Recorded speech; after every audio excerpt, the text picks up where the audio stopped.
Hey everyone, we're back, and it is Digital Foundry Direct Weekly number 76, and it's Gamescom week. And joining me to discuss that, first of all, John Linneman. Rich, it's the first Gamescom I've missed in a long time, and it's a little bit sad not to be there, but maybe next year. Absolutely. And Alex Badalia. I mean, John, you're missing so much, like coronavirus, monkeypox. You're missing so many things that Gamescom could give you. That's true. That's true. Oh dear, oh dear. Okay, lots to talk about this week, and let's just crack on. So first news topic is, in a week that should be a celebration of the games business, Sony comes along and increases the price of the PlayStation 5. So the ultimate party pooper move there.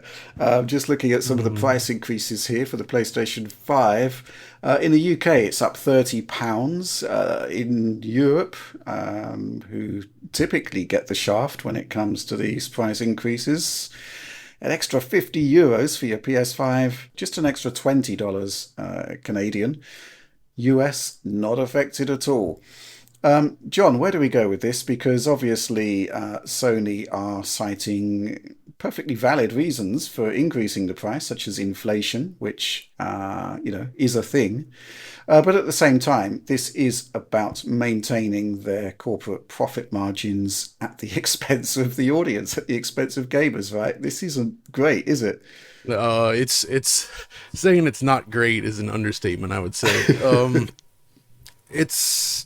You're right. There are logical reasons why they would want to do this, but I don't think that they're good enough reasons, and they should have found another way to make up the difference, whether it's, forcing a bundle as like the most common SKU or something, just some way to do it, because this is the kind of thing I feel like we don't know what's going to happen, but this feels like one of those moments we always look back in game console history where it's like you point to that moment and you say, oh, that was a huge mistake. And $599 for PS3, I think that was one of those key moments, the giant enemy crab stuff. I think all the TV stuff on Xbox was one of those moments as well. And I think Sony in the last couple months is heading down that same road, and it's not good for them. I mean, we'll see what happens, but I feel like while they're still selling, this is the kind of move that kind of turns consumers against you, right?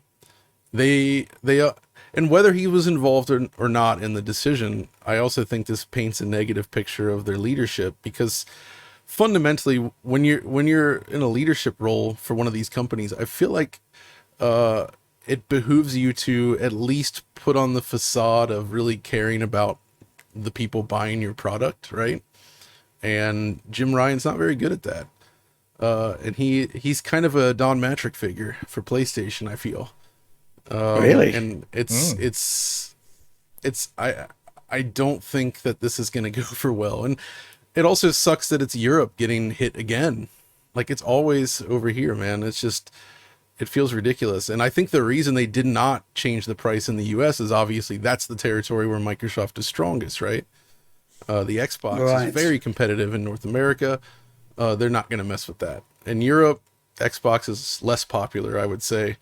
And in Japan, certainly so. Although PlayStation and Xbox are both struggling against the Switch over there. So, I don't know. I feel like they should have found another way to do it, despite the realities. I mean, they had already boasted last year that they were now making a profit on PS5, and since then, obviously, prices of components have increased, but I don't know. That's just sort of my general thoughts on it, but I think it was a mistake. Yeah, €550 now for your games console, which is a lot of money. Alex, any thoughts on this coming from a PC perspective? Well, I mean, it's actually it just feels so blundering, because the whole point of a console is like to be a cheap alternative for people who want ease of use and they just want to play games and things like that. But it's like pricing itself out of the cheap alternative area that kind of consoles really enjoy, which is why $599 was such a big blunder back then too. Like, like, what is the competitive advantage here at this point in time if Microsoft stays at the exact same price point, which they will? I think they commented to Windows Central, maybe it was, that they're going to do that. I mean, they should probably drop the price by like $10 or something like that right now, or €10, just to really. Why would they? There's no business case for that whatsoever. There's no reason to do it. Just to spite Sony. Just to spite them. I don't even know. But at this case, it feels like you're paying extra, especially in the European territories. You're paying extra for the console, which you may have probably not been able to get. My next door neighbor, for example, has been looking for a PS5 for an eternity. Still hasn't got one. Just was looking this week again. Maybe he'll find one now. And, you know, then you have to pay the extra premium for games in Europe as well, too. If you want to cheapen out, you have to then get the digital edition, which is also €50 more expensive. Alex, I got to comment on the software price as well. Everybody always talks about $70 and like, oh no. And compared to Europe, I mean, you can wait for sales, but when you go to the shop or you're on Amazon on day one, it's usually more like €80. Completely. So Europe is getting screwed again on the pricing. I mean, maybe less so now that with the euro dollar exchange as it is, but yeah, the software is also significantly more expensive over here. Yeah, I mean, it feels like the wrong step towards what you would expect. And I don't know the precedent for this at all. I mean, there's obviously been historical inflation like 2008, post 2008, et cetera, and also in the mid 90s. Has there ever been a console that's increased in price over time? I really don't even know. Like, John? It's possible it might have happened, but typically the reverse is true, especially once you enter the going into the third year of console development, console life cycle. Typically the price goes down. Yeah. This is the point where they'd be looking at die shrinks, considering slim models. I don't think that's viable for a number of reasons, but the concept of putting the price up is not great. The thing that sort of stands out to me is that there's no consistency in the price across regions. So, for example, Europe is really getting the worst of this with a €50 price increase. UK, £30. Quick currency conversion, €50 is £42. So why is the UK getting a slightly preferable exchange rate there? Because they don't want to increase it by like 33 or 34. Well, it would be 40, right? Right. And Canadian, just an extra $20 Canadian there, and no price increase in the US at all. So, you know, what is the justification for that? I can only imagine and I'd have to check the figures here, that the exchange rates have favored the US dollar in this. They have. But to this extent, to the ability to absorb a €50 price increase elsewhere, this is really kind of not great, is it? Another thing which kind of has been sort of standing out to me is that whenever there is bad news, there's no real accountability. There's no interviews being offered up by Sony to discuss this. We just get what we're given in terms of the explanations here, and the explanations don't really seem to add up. And there is just the fact that, you know, I guess we are in a competitive landscape and there are alternatives, right? And Microsoft have made a statement that strongly suggests they're not going to be increasing their prices. I'd be surprised also if Nintendo increases the price of the Switch. I don't think they're going to be doing that. I think what Nintendo have done is actually quite interesting, in that what they've done is to introduce a more expensive Switch, but to actually give value for the extra money, that OLED screen. Makes a big difference, but they're still selling the original model and the Lite, right? You go into the store, you have three choices, and the price goes down from, I guess over here it's like €319 or something, or $330, down to like $199 for the Lite. So it's quite a range. Cheap. I don't know what to make of this. I just don't think the message being sent out by Sony is unequivocally this: we are putting our profit margins ahead of your concerns as a gamer. There's no other way you can dress this up, really. If it was the case that prices were rising across the board in a sort of equitable way, if the competition were doing likewise. I mean, we do see prices increasing in the PC space, for example, so this isn't unprecedented across the world of consumer electronics, but within the kind of more insular console ecosystems, this is, I suspect, unprecedented. Any more comments on this, John? I mean, I'll be curious to see how it plays out. I think they'll still sell plenty of units, but it's going to do damage to the brand for a while. I don't know how far-reaching that damage will actually be. Is it just going to be limited to people online that are reading about this stuff, or is this going to spread out and become like a bigger thing? But we'll see what happens. I do feel like when you look at the Sony that launched the PS4 in 2013 and the way their messaging worked at the time, it's very different from what they're doing today, and it's not great. Shades of PlayStation 3? Shades of the early days, of the dark days of the triple. Jim Ryan isn't telling you to go out and get a second job to play for your PS5, however. Maybe he's going to say something the next day like, just eat one less meal a day. That would be a great way to cap this whole thing off. Yeah. I mean, they could have at least tried to bury this with something cool. Like, I don't know. I'm just surprised they dropped it the way they did it. On Gamescom week? Yeah, like at least show like something so like at least people have interest in your platform, and they'll still not be happy, but at least there's something else. But here it's just like, here you go. A new controller and a price increase. Yeah, I mean, the concept is that you, as you say, John, you could, in theory, offset some of the cost increase by adding value, right? Whether that's, a few months of the premium PlayStation Plus, whether it's adding in an extra title into the bundle packs. There are ways and means by which you can offset the increase in cost by providing extra value to the user. There are options there, right?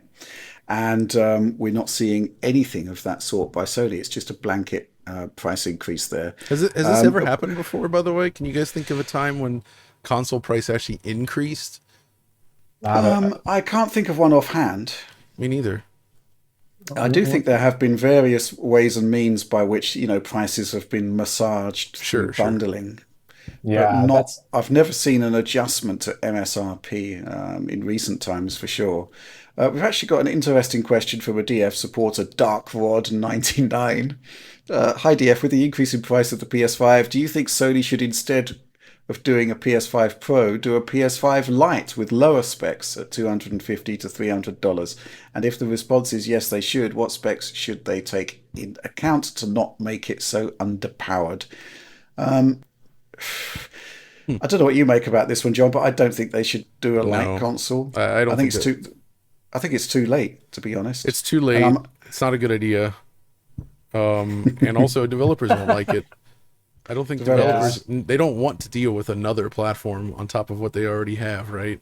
And that would also, the problem then is that games are designed for the regular PS5 already, right? Like with Xbox Series X and S, the S was always there, so the games have to work with it. If you did a Lite now, what games would work with the Lite? I would assume none. Like it wouldn't work. Like it's no longer feasible at this point. Yeah, that would be a gigantic patching exercise, which I don't think developers would do. Bad idea. It's too late. Yeah, and Alex, earlier you were talking about the cheaper digital. I think we do have to point out that I think across the cost of the generation, you're going to be paying a lot more for your games if you buy the digital. Bad idea as well. I mean, a classic example was when Ubisoft did patches for Assassin's Creed Odyssey first of all, and I picked up a disc copy of the PS4 game for $14.99, and if I had a PS5 digital and wanted to play that game, it was £55 on the PlayStation Store. What? So yes, just one purchase, I've already offset that extra cost of the disc edition. Of £30. Oh my God! Wow. well, £40 even. Yeah, not great. So, yeah, I guess we're just going to have to see how this one plays out. But Sony isn't doing itself any favors in terms of its positioning to the consumer. So what do you think this means for PSVR 2 in terms of pricing? I think it's going to be a $500 headset. is what I think. Yeah, I suspect you're right. And to be honest, I don't really see it as although it's a mainstream platform, I'm not sure it's going to be doing mainstream numbers. And I think it's absolutely fine to pay for that level of spec because the specs look galactically good. So I think this is a case of you pay for what you're getting, but it does kind of move it out of the idea that it is going to be a mainstream platform, right? Maybe over time it will come down in price. Who knows? Or maybe it will go up in price. For the PSVR 2, it's kind of like a thing that has to justify it beyond the specs is also like the amount of games it has. I think that's a different thing. Because PlayStation 5 gives you access when you buy it to all of your PlayStation 4, a handful of next-gen games, obviously, or current-gen games at this point. But like PSVR 2, I don't know if it will have out of the gate so much support that you just unless you're just one of those people that really loves playing games on your PlayStation and giving out extra money for it. I think it's going to be something that increases its audience over time, actually, because there's such a low amount of games out for it initially. That's what I imagine will happen, but we'll see. Mm-hmm. Okay, fair enough. And that's it. Let's move on to the next news topic.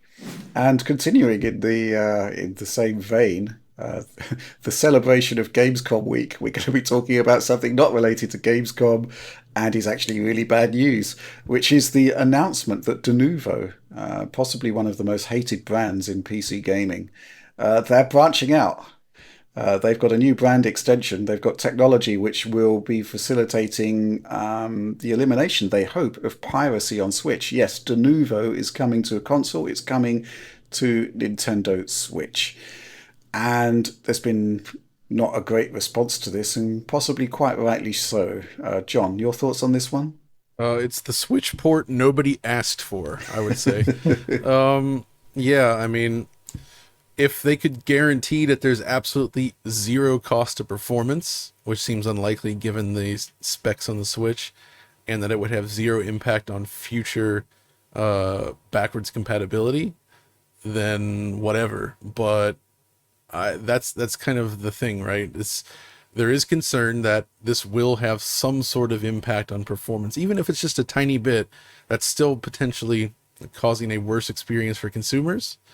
And secondly, I've seen some developers actually discuss, due to the way Denuvo works, that there is concern over whether or not this could possibly hurt backwards compatibility, where it might detect the change in a CPU or something and reject it and essentially not run correctly.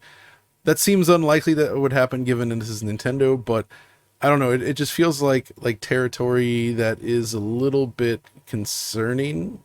It seems like what's driven this decision is, one, I mean, piracy on Switch is already easy enough, but two, thanks to the emulation scene, Switch games are being ripped and played on PCs pretty much straight away now. Although with a lot of glitches usually early on, but still, it sounds like they want to limit that, right? Right. So, I don't know. I mean, Denuvo, nobody likes it. It has been reasonably effective, I think, at stopping certain games from being pirated. I think Crysis 2 and 3 remastered. Those have Denuvo, right, Alex? I actually do not recall if they do. I just know about they've ever been Dying Light pirated. 2 does, I believe, maybe. Has that been pirated? No, it has yet. I don't think it's cracked yet. One of the most recent Denuvo games is still enjoying it has not been cracked status. I know that. I forget exactly which one it is off the top of my head. But I just feel like this is I feel like DRM just completely misses the mark in general. I've never met a pirate in my life that's yeah, I'm going to buy that game because it's not been pirated. These people just don't buy games. There's just pirates for life. It's that's literally it. These are these portals that you can find on the internet with all the cracked games on them and stuff. These are people that tend to just not buy games ever. Any software ever, probably. So it just feels like it's completely missing the mark. And the experience of playing an emulated game, versus playing it on the Switch are very different in terms of controls, ergonomics. It's a different consumer altogether that wouldn't probably be buying your game. And it feels like it's just missing the territory. And I really highly doubt they have market research with real pirates asking them how they pirate and play their games. I really doubt that. I feel like this is just, Nintendo has a huge overreaction to piracy and emulation anyways, which is, legally dubious at times, especially in regards to emulation or fan remakes and things like that. And I think this is just one of those overreaction, totally misreading the room kind of things. And I just don't see it as being effective. And John's concerns there about whether it affects backwards compatibility or performance, I would actually be wondering about that too, because Denuvo on PC, with the way it's checking things, I seriously doubt it's going to be something in it's going to apply to digital games as well as cart games at that point in time. So it's not going to be some sort of hardware thing at all. It's going to have to be software implemented. That means it will have to do something in software to do it. And on PC, when we've looked at Denuvo performance in the past, it's been minuscule for PC standards. i5-8400 back in the day was like, what was it, 2 to 5% at like a CPU unlocked frame rate or something like that. That was not a big deal in this PC space, but CPU performance on the Switch is absolutely crucial. Yes. I'm seriously doubting it doesn't do anything, and it has to do it periodically too. It's not just going to be one check and you're done. So I think this is just a really bad move, just like Sony. What a blunder. What are you doing? I don't know. Yeah, I just don't see... Let's be clear here. Denuvo have announced this. Nintendo haven't actually said anything about it. It's an option there for publishers and developers. Yeah. So the question is whether they take up that option. And then the question is whether the cost of this is going to offset any loss revenues to piracy. And I don't see Switch piracy as being huge. But I might be wrong on that. And whatever happens, the guys who are emulating these games on PC, for the most part, I suspect they're not buying the games anyway. No, I think with pirated games a lot, it's almost like a list of ROMs where they just get this stuff loaded up, play it for 5 minutes. You're like, okay, it works, and then never touch it again. Yes, that's very common. But there's also, I think, a market perception and even a branding perception issue here, which is that, rightly or wrongly, Denuvo is considered to be a bad thing for a game to have, and it's considered by many to have performance implications. So rightly or wrongly, all of that baggage is going to be moved onto your Switch release if you decide to implement it in your Switch release. If performance is low, people will be asking if it's because of Denuvo, even if it isn't. Yeah, exactly. And there's no way we can test that, right? Unless a Denuvo free version appears, or if there's a cracked version, which is not beyond the realms of possibility, where we'd be able to test these things. So, I'm hoping that it's not going to get too much take up simply because, I don't think anybody has been able to quantify the amount of lost sales on Switch. Maybe there's some, I don't know how you would even do it, in fact. I know there's on PC, there's going to be stuff like, check-in to servers and whatnot, and I guess they can correlate that against Steam sales or something like that. It's going to be much harder on Switch. And I think basically the argument has yet to be made that this is actually required. And therefore, hopefully, there won't be too much take up for it. But it's certainly not great. I'm just going to chime in here with Gabe Newell's classic quote, which is that piracy is an issue of service, not price. And it is, I think the Nintendo store, the eShop, does pretty good deals occasionally. I think in this case, I do think emulation probably plays a role because people see these mouth-watering videos of a new Switch title running at like 4K 60, and they're like, oh my gosh. And it's more that they're frustrated with the state of the hardware than anything else, and they just want to see the games pushed out to the next level. And I suspect that triggers a lot of downloads for this stuff. Yeah. Well, that's an interesting point, right? And it sort of chimes in with something that Phil Spencer was talking about in a Bloomberg interview this week about how the concept of the console exclusive is essentially fading away. And he's also questioning the whole idea of having brand-specific consoles. Don't know what you make about that. I mean, I do think there is the Wait, very definitely there's an argument that did you should be. Trip Hawkins is working for Microsoft now? That sound it sounds like that's the 3DO concept, if you remember. The idea Is it of really?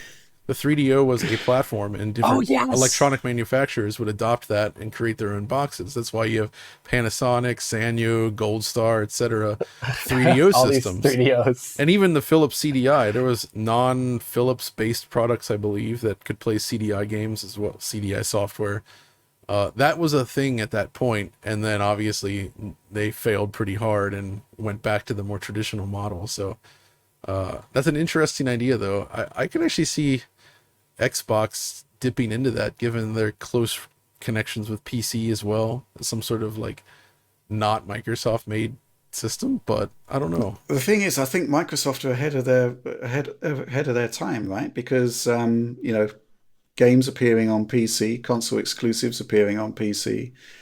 Sony are doing that. Yeah, It's just, I suspect it's going to be Nintendo that don't- would be the holdouts there. I don't think Nintendo's gonna dip into that unless something goes horribly wrong for them. I would never expect to see Nintendo stuff natively arrive on other platforms. Yeah. Weird when it happens, for sure. Yeah. Okay. Well, just going back to the main point here, switch to Denuvo. Let's not make that happen, please. Okay. Let's move on to the next topic.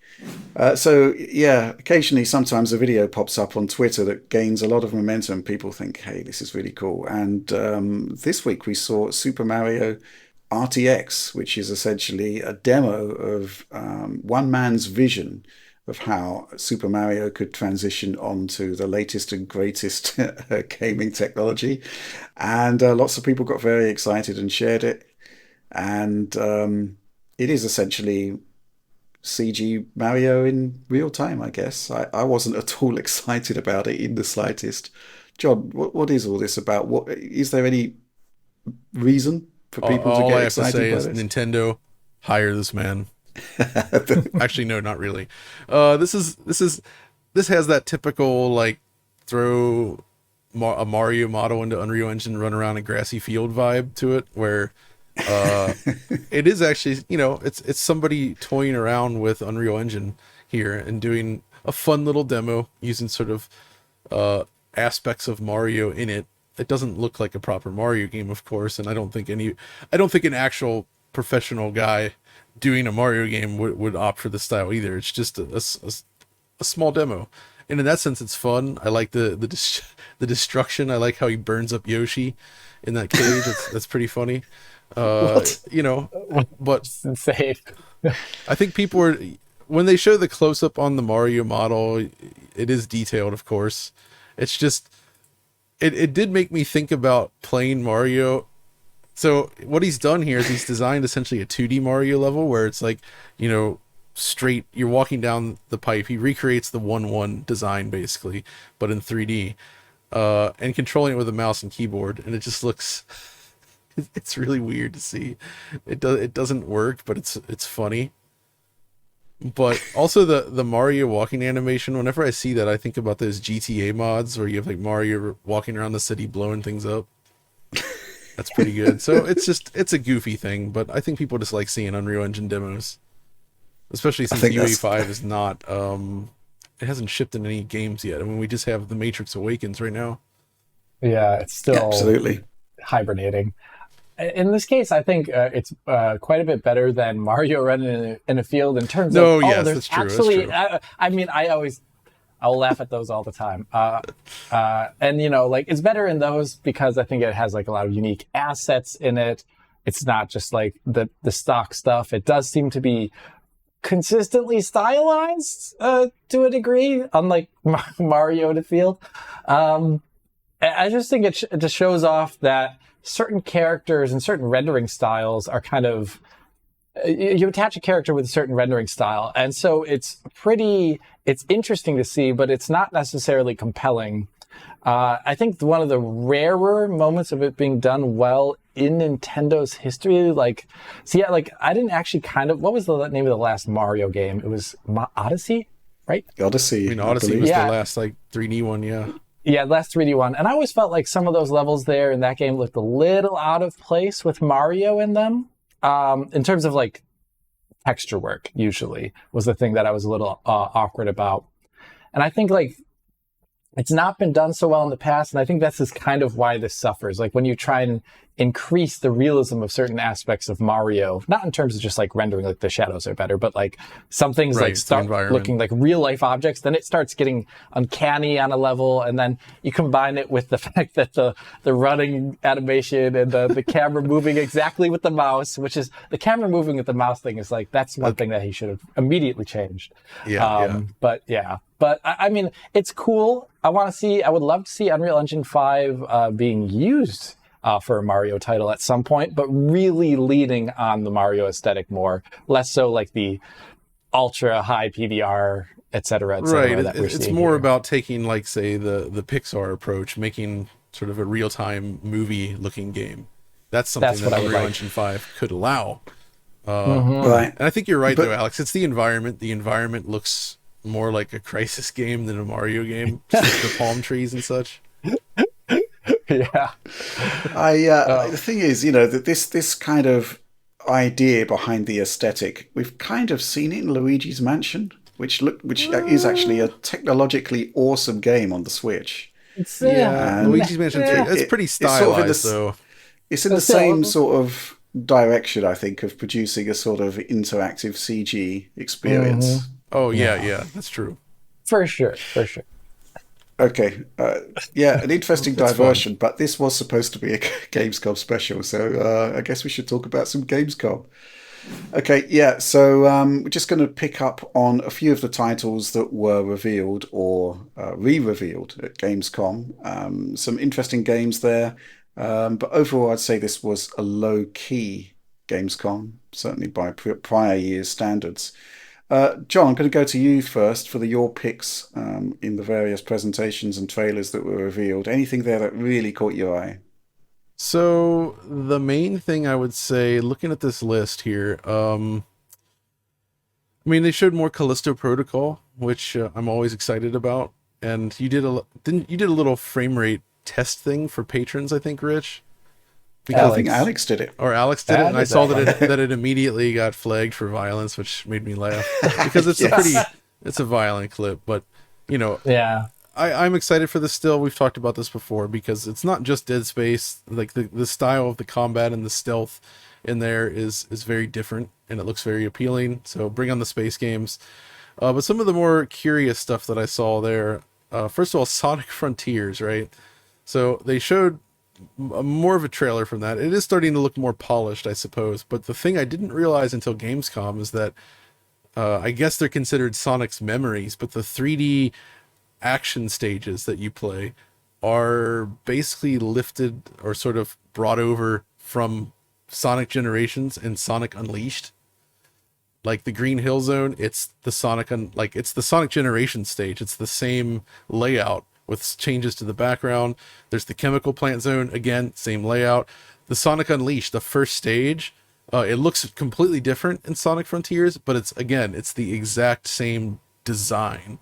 And I am a little shocked to see that and surprised. I mean, I know Sonic Frontiers has been getting sort of strange press, not looking the best, but come on, like Sonic Team, what are you doing? Like, don't just. I mean, that to me that just reeks of a game that went out of scope and over budget, where they probably spent all this time figuring out open world stuff, and then when it comes time to implementing the rest of the game, they're just rushing to get it done. Not to say they're rushing, but it's taken a while. But that part, that's weird. I will cover this game, by the way. I have to do it. I don't know if it's going to be good or bad, but look out for that video. We'll see. Do we know when this is fair enough. launching? Do we know when this is launching? It's like John? November 8th. Wow. Okay. So- Pretty close. Yeah. God of War might take precedence over that, but then I'll do whenever that. So I think it's around the same time. Another one I wanted to mention, actually. So two really interesting ones is, first of all, so Deck 13 here in Frankfurt, I did a really nice sort of documentary on their last game, The Surge 2, which was an awesome game They'd been working on a new game for a while, and it was announced, finally shown, called Atlas Fallen. Mostly a CD trailer, unfortunately, but at the end you did see some gameplay. And that was interesting that their new game got announced, because their first last-gen game, Lords of the Fallen, also finally got... The sequel was shown to that, called The Lords of the Fallen. And this one, basically the publisher of the original Lords of the Fallen, CI Games, seemingly, you know, they split after that, and they took the IP and they shopped it around, and seemingly it struggled to get made, and they finally have something now, it seems. So I thought it was funny to see both of those games in the same conference, right? Yeah, like, oh my goodness. Yeah. And then the last thing I wanted to mention was, it actually looks kind of cool, but it's called Where Winds Meet. But there's this point in the trailer, I was like, what is this game? And then they show this horse running across the field with the grass blowing. And I don't know, you guys tell me if I'm crazy in this, but that looks like 90% identical to Ghost of Tsushima. I saw that coming, yeah. Like, it's unbelievable. Look how close that looks. Like, I know the whole game isn't necessarily going to be like a ripoff of that, but that specific type of grass and the lighting conditions, that is something that was very specific to Tsushima, I think, right? I don't know. What do you guys make of that? I mean, like, every game has its inspirations. Tsushima's, you know, pretty inspired in a way too. So I won't fault them too much, but it looks really obvious to me.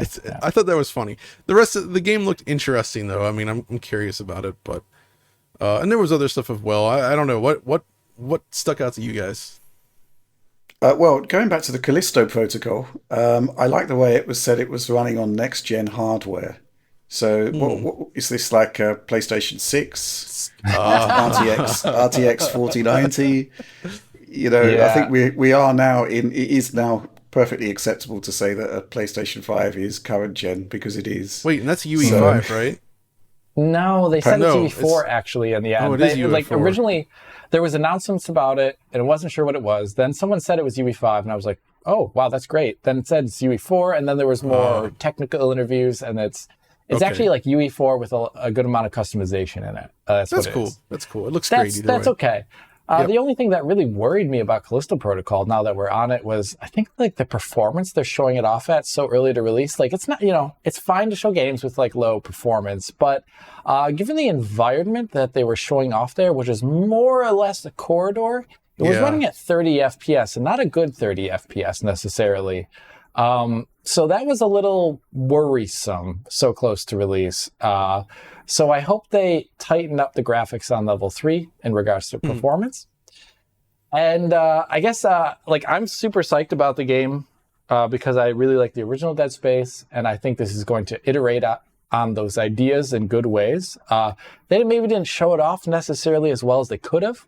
Because the stasis power or telekinesis power looked stupidly overpowered. I don't think that was their intention. Like, there was almost no point in the demo for the person to be sneaking if they could just telekinesis people into the meat grinder.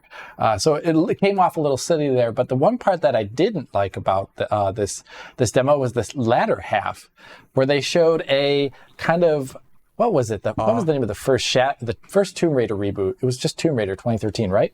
It had a very Tomb Raider 2013 vibe, a game that I really don't like actually that much in a lot of ways, because it has a lot of these you lose control moments, and you're just like falling or stumbling or doing stuff like that. And I tend to dislike that in games. It's not like, I don't know. It just feels kind of like counterintuitive to the rest of what is presumably going to be a resource management kind of scary game. It just felt very like forced.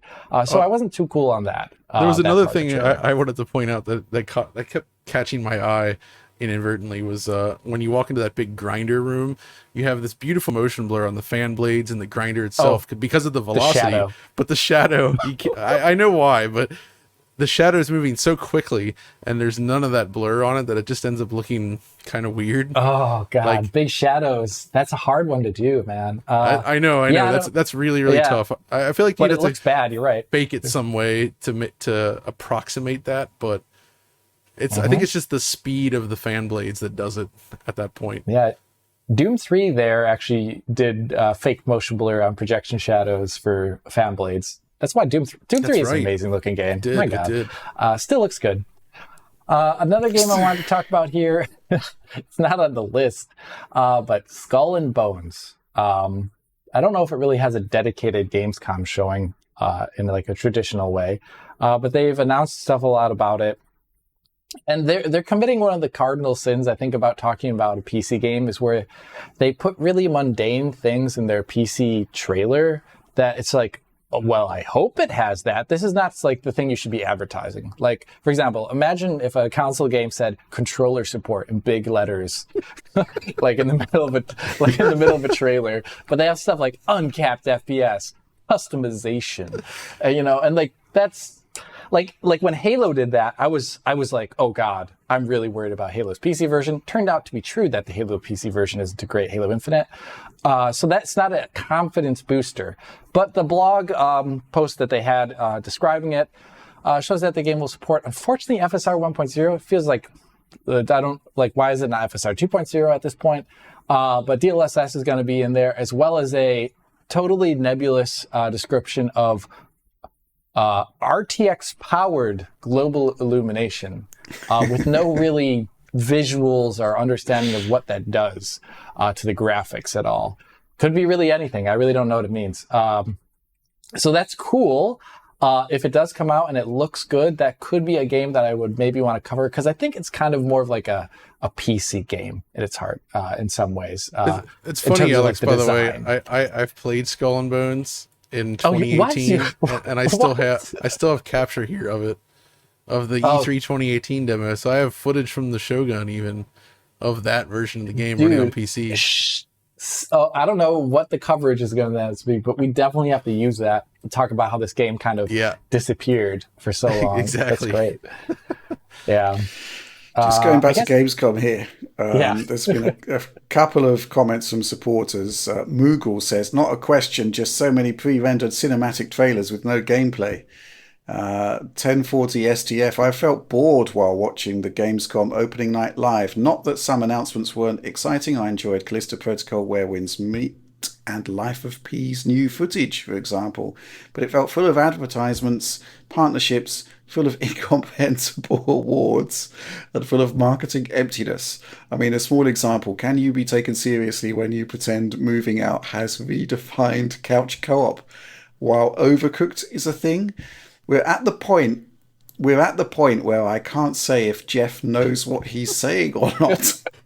It feels his showcase's formula is getting further and further away from what made the charm of this exercise still only a few years ago. But I guess he offers a turnkey formula that Gamescom organisers can't refuse. What's your take on that situation? How did you feel while watching the show? Well, I'm going to put my hand up here. I kind of knew that there were no big announcements coming, so I didn't watch it. But more to the point, there's been PowerPoints floating about where it's the price list of getting your game onto Gamescom opening night live.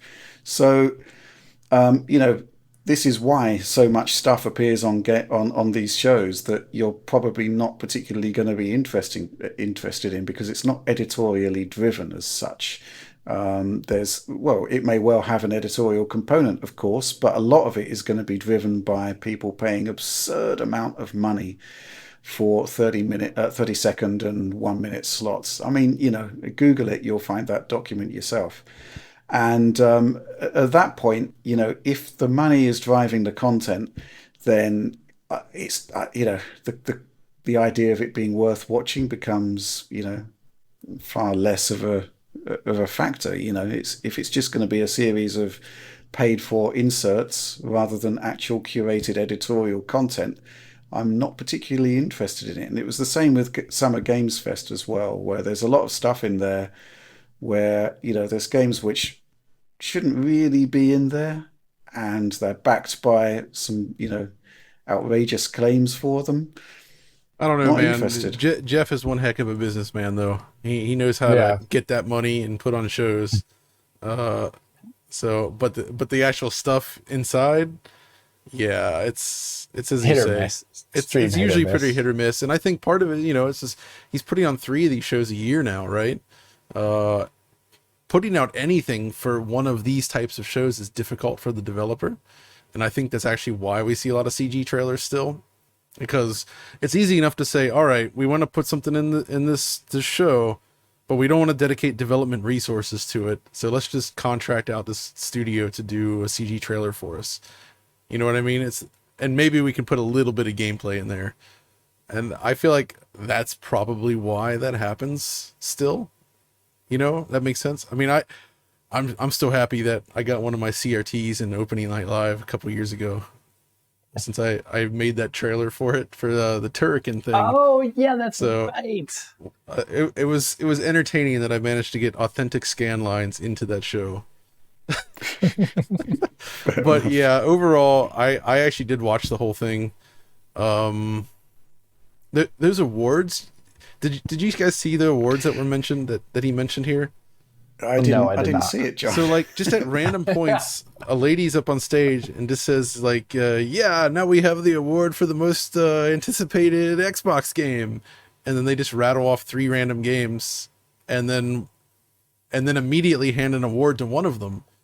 And I think they've done this before, and it's just a sense of like, what are these? And when they announce like, you know, like I don't remember what the winners were, but for like PlayStation 5, like most anticipated game for PS5 this year or something, and then it comes up and it's like some small thing that you'd expect him to say like God of War, right? Because that's what else is left for 2022. But no, it's not even mentioned. It's just like 3 random games. And it's just what's Can you the remember purpose what of the this? game was that actually won? No, I gotta. Yeah, look at that list. Have you got to do some Googling here? I gotta do some Googling here. Gamescom Awards, the Jeffs 2.0. What's the next one? Oh, it's the Game Awards. The next one. Oh my It's God. the Game Awards, the Jeffs, yeah. But the point is that to suggest that it's not The Last of Us Part 1 or God of War Ragnarok is just patently ridiculous. Possibly like Modern Warfare 2 or something. But maybe there was an asterisk afterward that said like, but not actually, or something. I mean, we don't know. We weren't there. Possibly some sort of, could be the Kelvin timeline. It doesn't exist here. There's no God. I see the winner is Lies of P. Okay, well, there's a lot of people that are quite excited by that. That looked all right.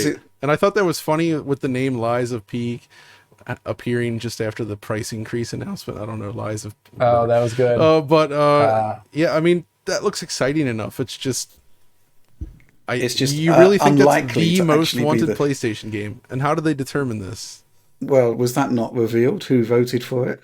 Yeah, I think it's... Oh, there's a Gamescom Awards jury.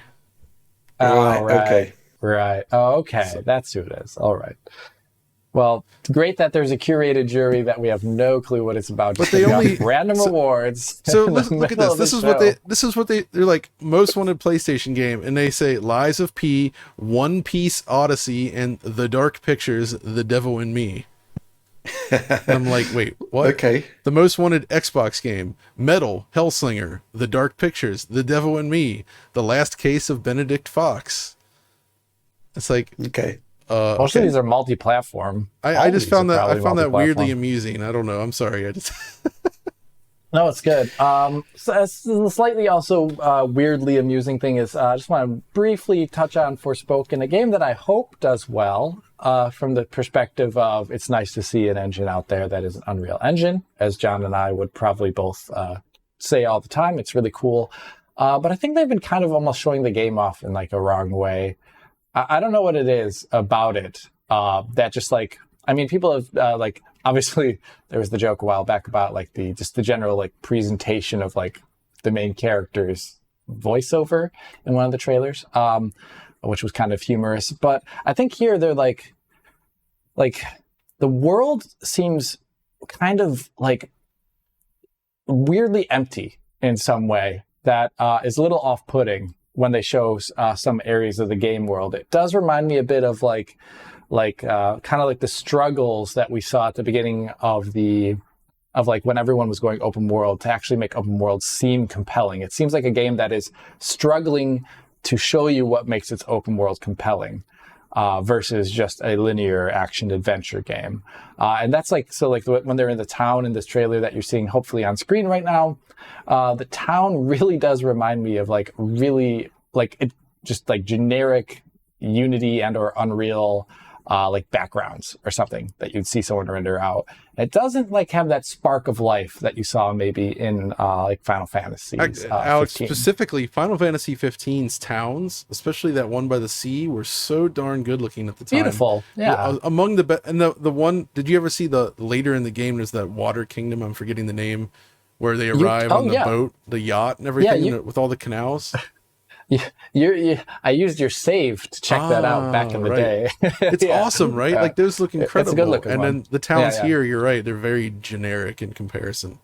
Yeah, it's just, I don't know, HD towns. It's just like what it reminds me of, like this generic struggle, especially for Japanese developers over time to really make large, compelling content, like large, compelling content. Smaller, compelling content for sure, but large content is always the issue.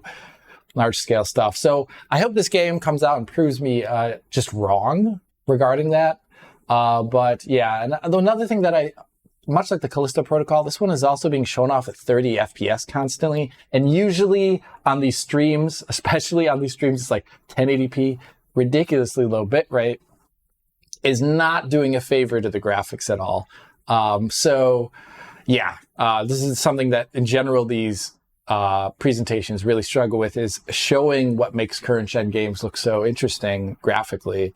They're just obscured by bitrate issues, unfortunately. Okay, I have one more game I have to mention because it was finally shown off this week. Vengeful Guardian Moonrider from Joy Masher. It's Danilo's game. So I've been paying attention to this for a while after the amazing Blazing Chrome and Odalis and all that. And yeah, this is absolutely just fantastic looking right now. It is basically a spiritual sort of take on Shinobi, right? If Blazing Chrome was Contra, this is more like Shinobi mixed with Hagane. And man, like look at, hopefully the trailer is on screen right now, because this is just, it's 2D classic pixel art, of course, but man, just the action looks awesome. The size and scale of everything, and just the speed. I'm very excited for this. So they make great stuff. I dare say you'll be taking a look at it in due course. I am sure I will. Yeah. Okay, fair enough. Well, that's everything we've got to say about Gamescom for the time being.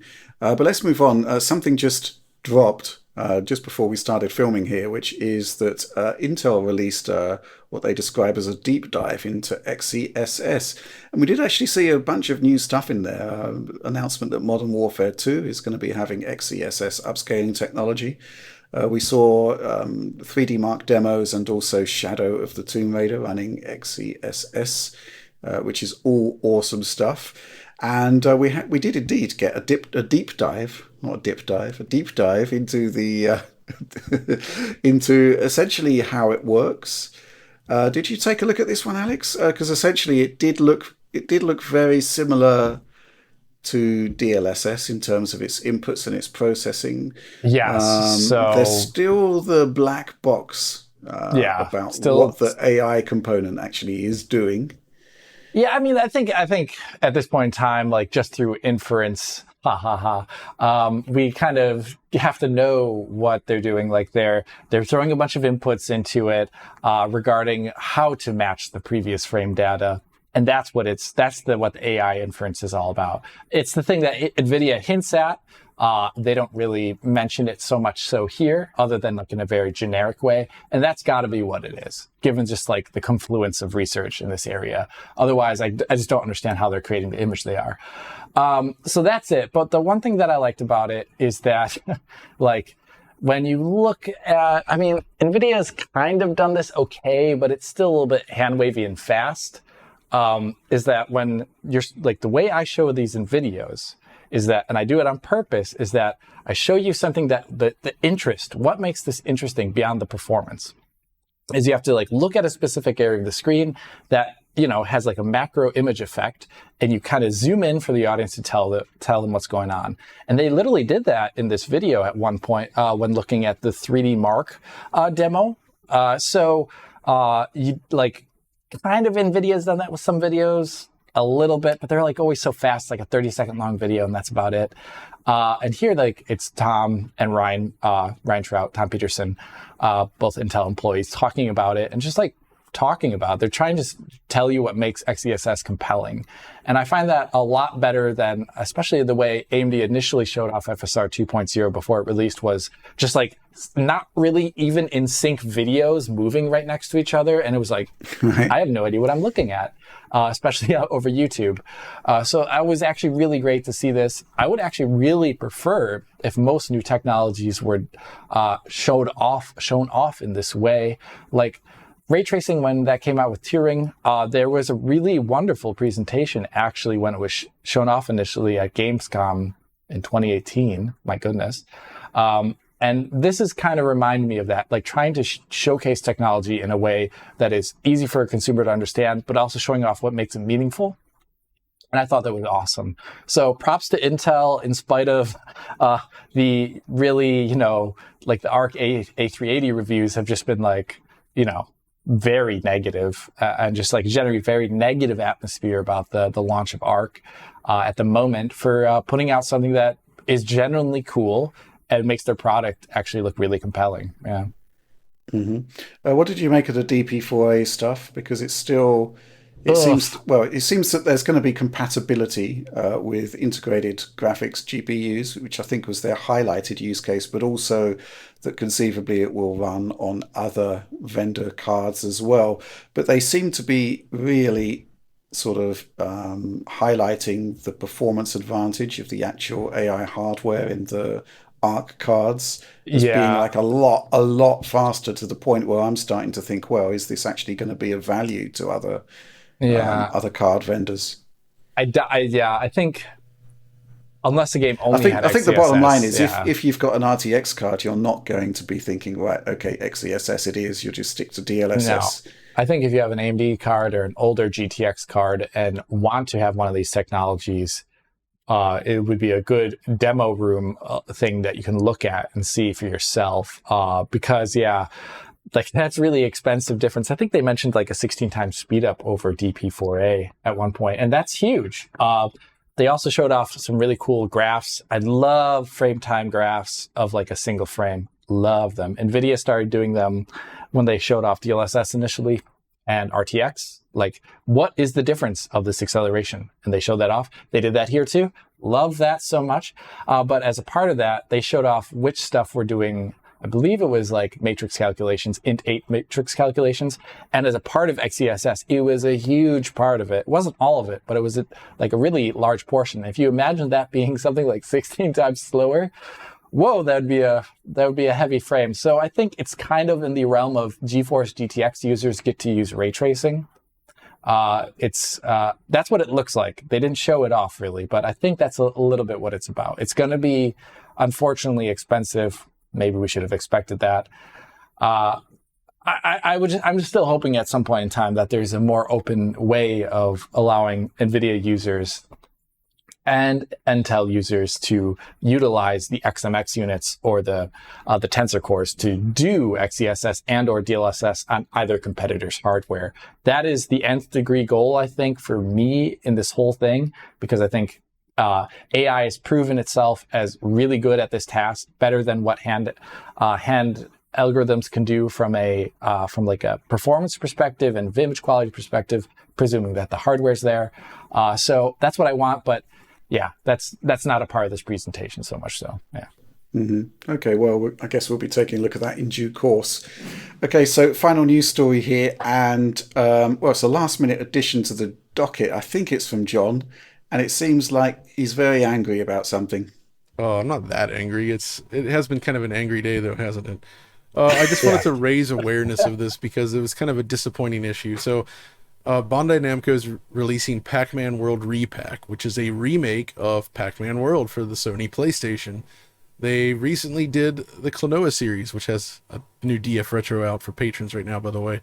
And this one was actually done by Now Production, which I believe worked on those GBA Klonoa games, curiously enough. But I think this one's built in Unity, and the reason I say that is based on its behavior. Essentially, this exhibits the same problems I've highlighted with other games, such as the ActRaiser Renaissance release last year, in that the physics tick rate seems to interfere with gameplay fluidity. Whereas when the camera is attached to the character Pac-Man while you run around, camera movement is unbelievably just juddery. It looks terrible.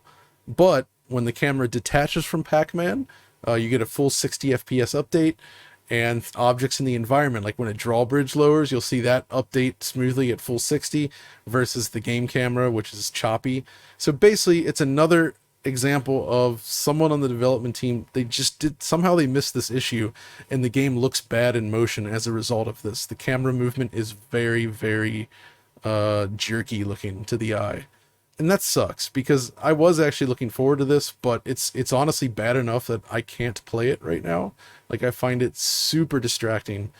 It ruins the look of the game. So hopefully someone catches this and can fix it, because assuming this is Unity, the problem, we explored it last year, and there's basically two ways you can solve this. And the problem stems again from Pac-Man himself. He's a physics object, a rigid body physics object. Unity by default updates its physics at 50 hertz, right? When you attach a camera to such an object, however, that camera now moves at that tick rate, basically. So you can fix it by either raising the physics rate up to 60 hertz, which is slightly more demanding, and it can create issues on a platform like Switch, for instance, which has low overhead. Or, and probably the better solution here, is you can do interpolation on this, which eliminates the problem entirely at the cost of a little bit of extra latency, which I think is worth it for the fluidity. So you either interpolate or you raise the physics rate. But how they're doing it here, again, I think it's Unity, not 100% sure, but even if it's not, this is the same basic issue that we saw there. It's the same problem. It's not good. So if you're on the fence to buy this game, I do suggest first looking at footage, and you should see what I mean about the lack of fluidity in the gameplay, and see if it bothers you, because yeah, it's not great. This is turning into the DF Direct not great edition. It's the not great it's edition. It's not great, Colin. Yeah. It's not great. It's not.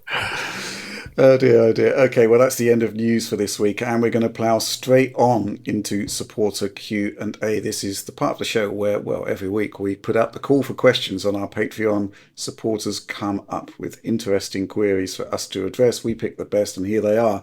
The first one from Leftist Hominid. I am preparing to build a desktop around Ryzen 7600/7700. Should I go for an RTX 3070 now, or wait for the 4060/4070?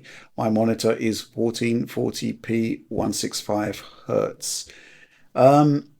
Interesting one, right, Alex? Because the way things I think are going to pan out is that the 4090 will come first, and it will occupy the premium price slot previously held by the 3090, 3080 Ti, etc., all of which have already seen heavy discounts. But I do think that the status quo on GPU pricing in the lower areas of the stack, and possibly with the 3070, won't really change that much. So the question is really, how long are you going to wait? But the thing that's bothering me about this is I think we are now starting to see, specifically with ray tracing, that the 8 gigs in the 3070 might be an issue. What do you make of all of this? Yes. Your first commentary is very... Yes! Yes. Your first comment was bang on. I think the 4090 is going to be out, and it's going to be out in the fourth quarter of this year at some point soon enough, maybe after September. It's going to be like, I'm going to throw a date that doesn't make any sense. October 10th. That's what it is. You've just made that. Let's just be clear. You don't know anything, really. I don't know anything. You just made that October 10th. It's going to be out on October 10th. And it's going to be the RTX 4090 with all of the Ampere overstock, because NVIDIA produced too much. They've admitted that now, by the way. Yeah. So, like, overstock is going to flow into the market to cover the lower tiers, etc. And I think we're only going to get the mid-tier RTX 4070, 4080 at the beginning of next year. That sounds nuts, but I bet it's going to happen. Quote me. The point that you make here is that, okay, would you really want to wait till then, or would you want an RTX 3070?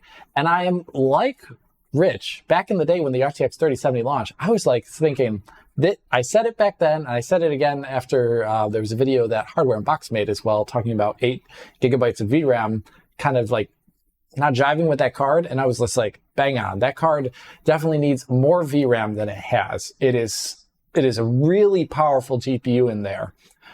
It's like the RTX 2080 Ti, and in some things it can be faster a tiny bit too. But the RTX 2080 Ti also has a large frame buffer. It's got that 11 gigs, etc. It really doesn't have any trouble. RTX 3070, as we are already seeing partially in games like Spider-Man Remastered on PC, there's been things like Doom Eternal's very highest settings. Those are a bit placebo, I would say, in terms of how much value they bring to the card. But something like Spider-Man's higher ray tracing settings and texture settings being combined into one, especially at something like 4K output when the individual buffers get bigger, that's actually a pretty big deal. That's like a real use case for the card that's being hindered by its 8 gigabytes of VRAM.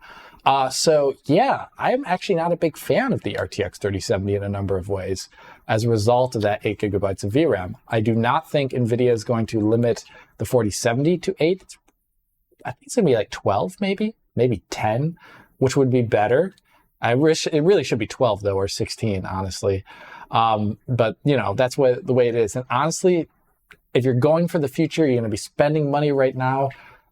Grab that Ryzen, tide it over, in my humble opinion, and wait for the 4060. I think you would be better served at this point, 2 years after Ampere's release. Yeah.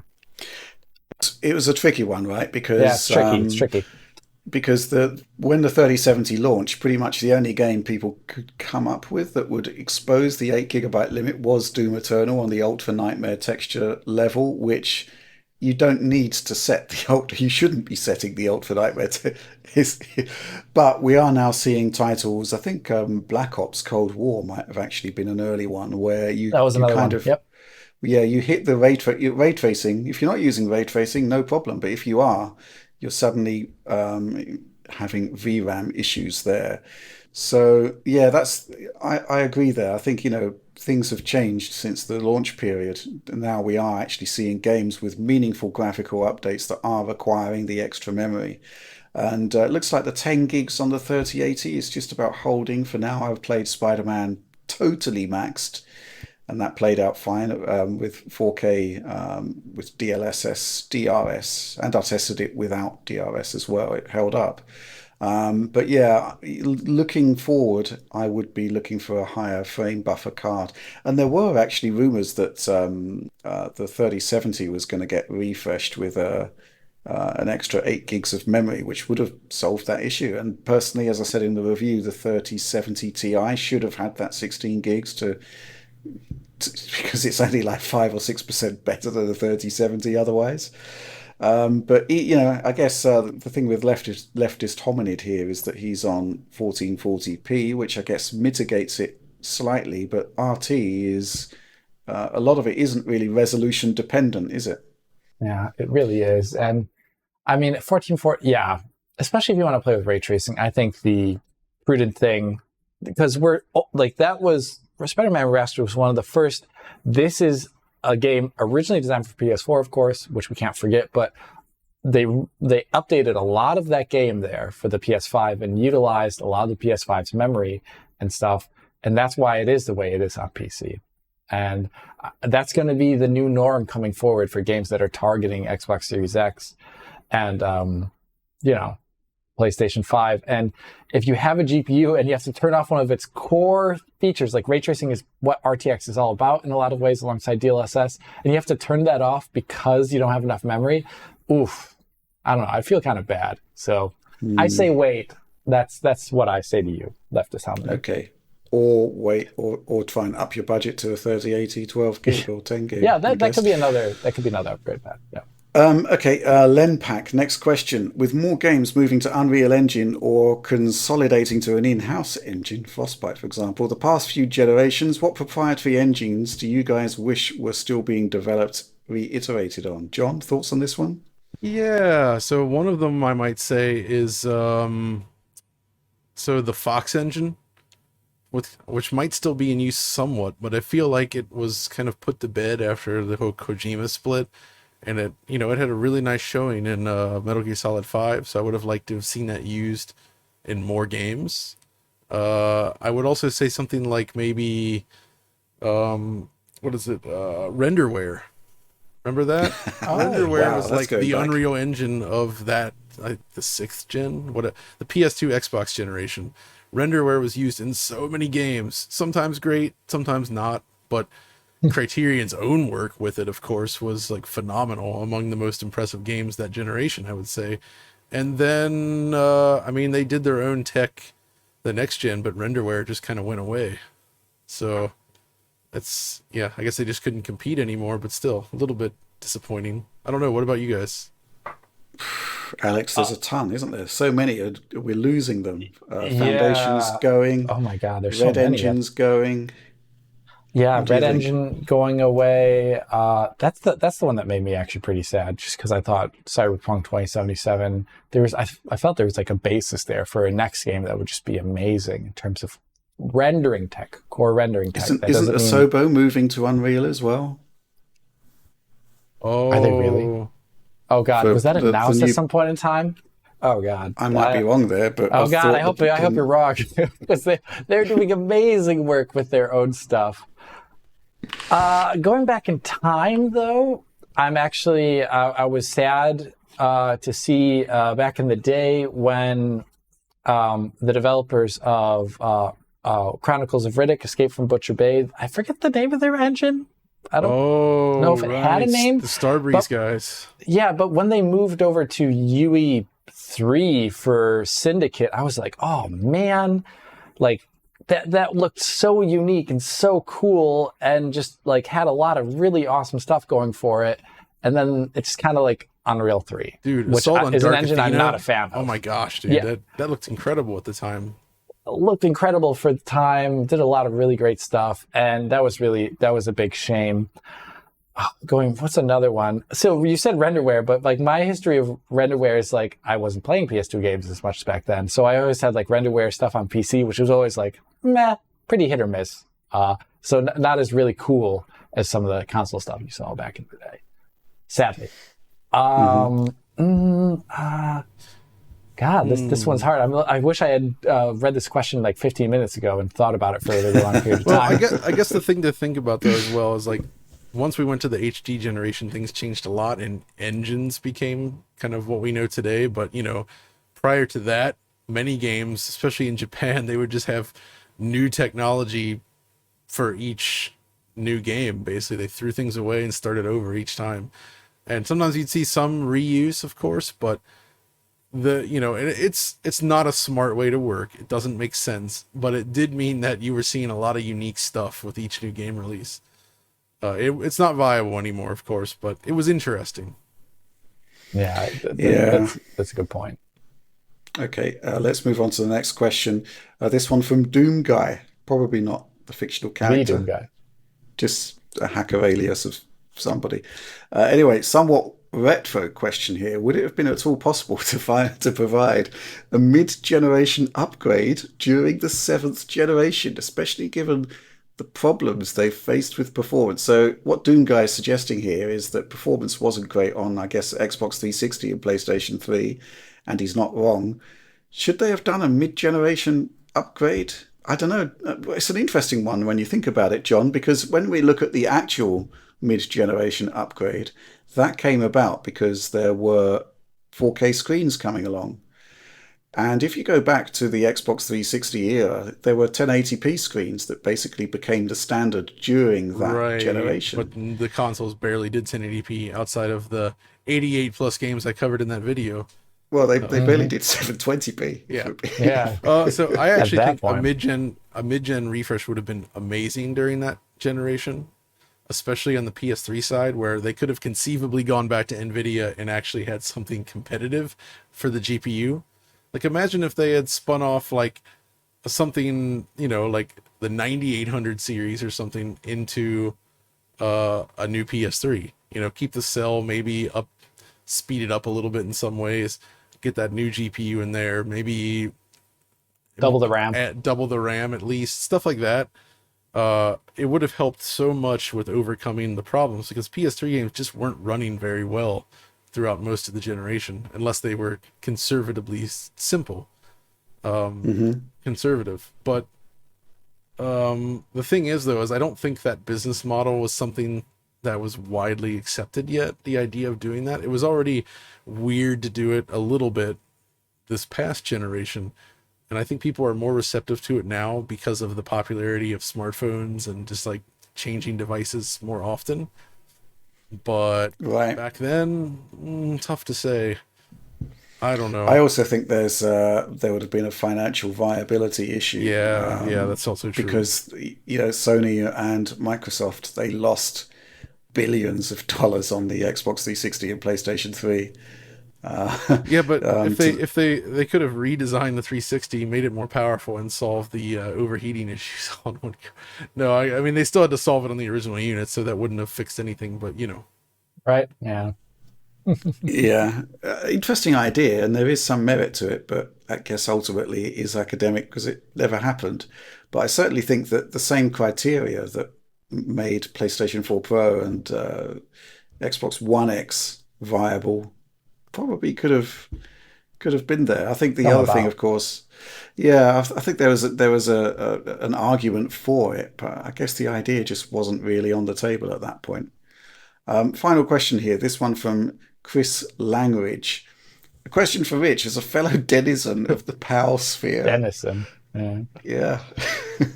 Had Japan elected to adopt the PAL television system instead of NTSC, given that they had a split 50 Hz, 60 Hz power grid, and subsequently caused it to dominate the gaming industry, would 25 FPS and 50 FPS have become the gold standards that devs aspired to instead of 30 and 60? What other differences do you think this alternate gaming timeline would have?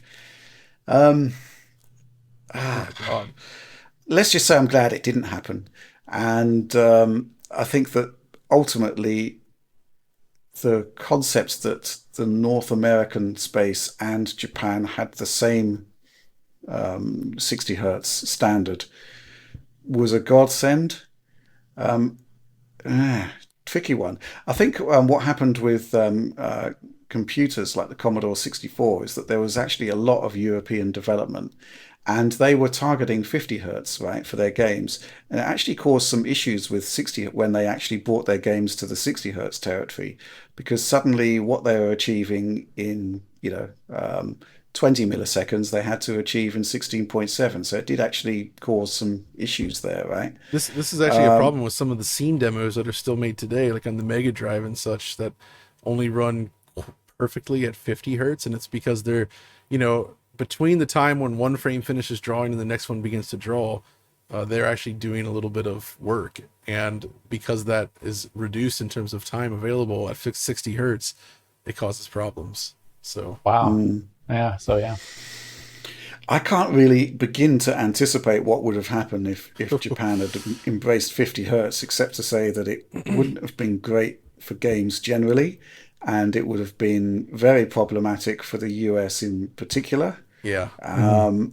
And, well, maybe Europe would have had a better time of things, but ultimately we would have seen a lowering of quality across the board. Remind me, though, arcade games at the time, those were all like the correct refresh rates, right? Which, yeah, they were 60 or they were... Whatever they were. Like, they're not always whatever 60, they but, were, yeah. But, okay. Yeah.